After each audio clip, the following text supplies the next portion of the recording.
Lawami Richardson here. Again, we're on chapter 3 of my book, I Am is Greater Than I Was, From Identity Loss to Purpose Found. And in this chapter, the name of this chapter is The Return. The reason why I named it The Return, I remember I was on a plane heading back from one of my speaking appointments, and there it was on the TV. LeBron James was returning back to Cleveland after, spending his time in Miami. He decided to go back to Cleveland, and everybody was celebrating that the LeBron James, right, the king of Akron, was returning home. And that's how I felt coming back home, you guys. So I'm going to highlight some of the principles that I want you to apply to help you find your purpose and your identity. All right, you guys. So one of the major points that I've made in this chapter is that a lot of the choices that I made and the mistakes ultimately affected my outlook on life, right? Because I had negative thoughts, I was making negative choices, and as a result, I was getting negative returns.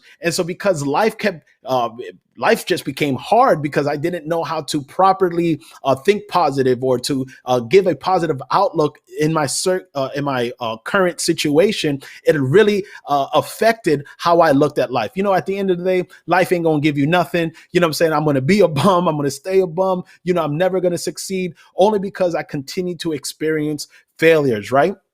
But one of the major reasons that was because I never liked to talk about my problems until I got into trouble, right? It was like my out clause. Well, why did you respond in this way? Why did you curse out such and such? Why did you, curse out the principal and the teacher? Yeah, I used to do some crazy stuff, y'all. But the reason why was because I never liked to talk about my problems to anybody. I just harbored everything inside. And then when I did come in trouble, I wanted sympathy, or I wanted to not deal with the or the consequences of my choice. And so I started telling everybody my problem, right? But that wasn't the proper way of handling that situation, because at the end of the day, I didn't like to talk about my problems, right? I kept everything inside. And as a result, it was a cycle that I needed to break out of. And I quickly realized that I didn't know how to break out of it.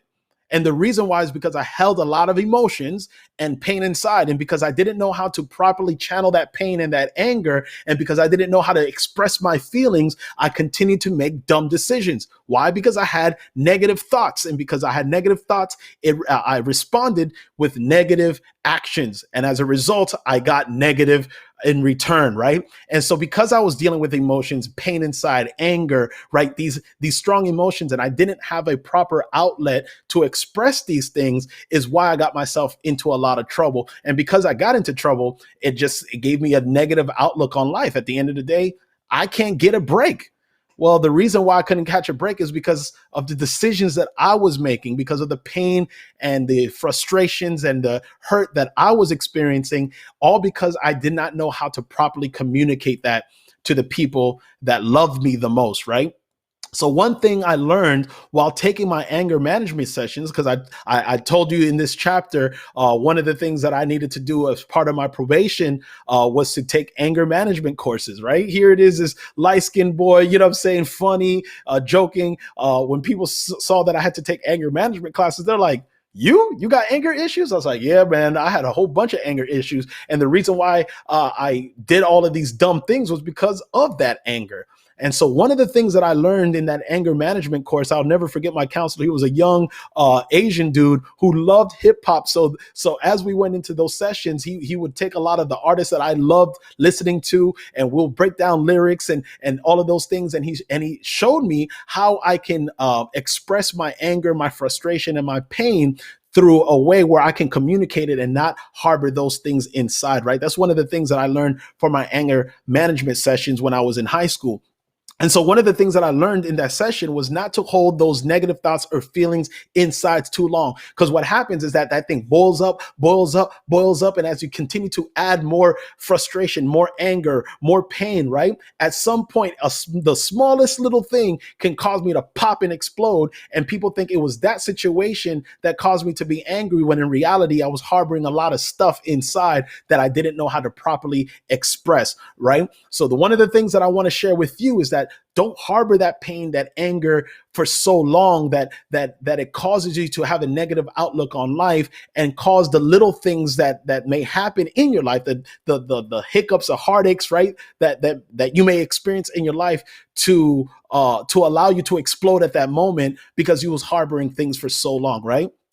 I learned, one of the things that I learned from that anger management class was I needed to vent to someone who I knew and who I could trust. All right. And you may have somebody who you know and that you can trust. It could be your mom, your dad, your guidance counselor, your teacher, your best friend. I want you to really, in those moments where you're angry and angry and frustrated and you're experiencing pain or whatever strong negative emotion that you may be experiencing at that moment, I want you to reach out and express that so you can just let that pressure out, let that thing go, because if you continue to harbor that thing, it's only going to manifest itself greater and bigger, and you're going to have bigger problems moving forward. And that's one of the things that I learned looking back, that I used to harbor all of these things. Something happened to me in 5th grade, I hold it in. Something that my mom did to me, I held it in. Something that happened at my job, I held it in. And I never properly knew how to communicate that frustration, that anger, and that pain. And as a result, when something small happened, like somebody cuts me off on the side of the road, I'm ready to pop off and beat somebody up, right?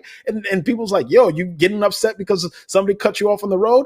And at that moment, it may look like that, but the truth of the matter is that I was harboring a whole bunch of other stuff that I didn't know how to properly express. And so because this thing, what was the straw that broke the camel's back, as they say, it caused me to really explode. So I really want you to learn how to express those feelings of anger, of disappointment to somebody you trust, and don't harbor those feelings in, right? And the question I want to ask to you is, are the choices you're making creating a character that reflects the person that you want to be? I've mentioned before, this is about character building, right? Do you want to be an angry person? Do you want to be a sad person? Or do you want to be a person that prospers, that thrives, right? With joy and positive, the positivity that people, when they come hang around you, they're just like, yo, I love being around you. You're just a positive person, right? You give off good vibes. But you have to ask yourself the question, are the choices that you're making reflecting the person who you want to be? We already talked about that before, but I'm reiterating that point, right? And what habits are you creating for yourself, right? What habits are you creating for yourself that's going to allow you to become the person that you desire to be?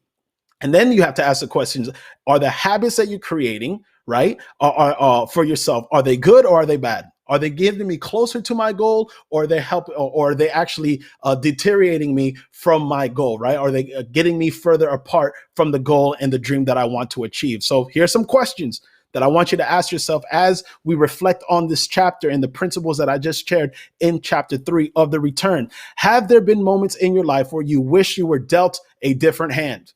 Right? You wish that you lived in a 2-parent home. You wish that you got that promotion, right? You wish that you went to a better school. Have there been moments in your life that you wish things were just different for you? I know I have. There's times in in my past experience where I'm just like, man, I wish I got this opportunity for me. But I realized the reason I didn't get that opportunity is because I didn't work for it. And so I blame my circumstances. I blame the situation I was in as to why I couldn't achieve my dreams and my goals, right? So if you had the opportunity to really change that moment in your life, what would be different? What would you do in that situation looking back, as you reflect on situations that you felt were dealt different, that you was dealt a different hand, right? Second question, reflect on your childhood. Reflect on if you're older, right? Reflect on your childhood. If you're kind of young, you may not have much to reflect on, but either reflect on your childhood or reflect on your current situation and ask yourself, what was a pivotal moment that defined who I was going to be?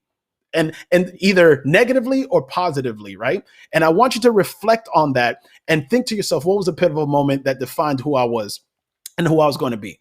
There was 2 major pivotal moments. This is 4, but you get my point. 2, right? There was 2 pivotal moments in my life where I decided I'm not going to be this person anymore. I'm going to become the new person that I know I've been created to be. And there was another time in my life, chapter 1, where I harbored a lot of anger, pain, because I heard the words, I was a mistake, being told to me. And because I believed it, I just said, you know what, bump it. I'm just going to do what I want to do, and I don't care about the circumstances. So think about the pivotal moments that defined you, right, in your life, right? Were they good? Were they bad? You know it better than I can. But the other question I want you to follow up on is, how did you respond to that moment, and how has it affected you now? All right, you guys. Third question, what differences do youth raised in 2-parent homes versus single-parent homes experiences? And again, list the pros and cons for each type of home.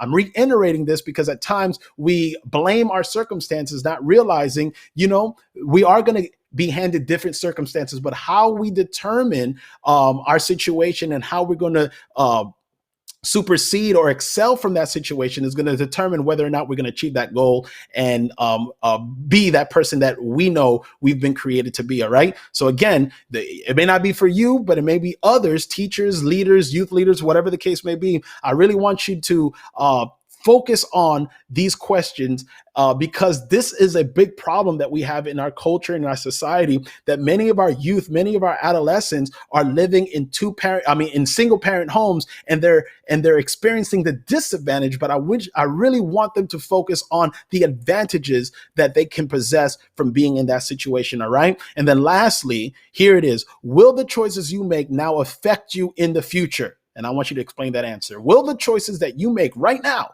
affect you, who you're going to be 5 years from now, 10 years from now, 15 years from now, 20 years from now?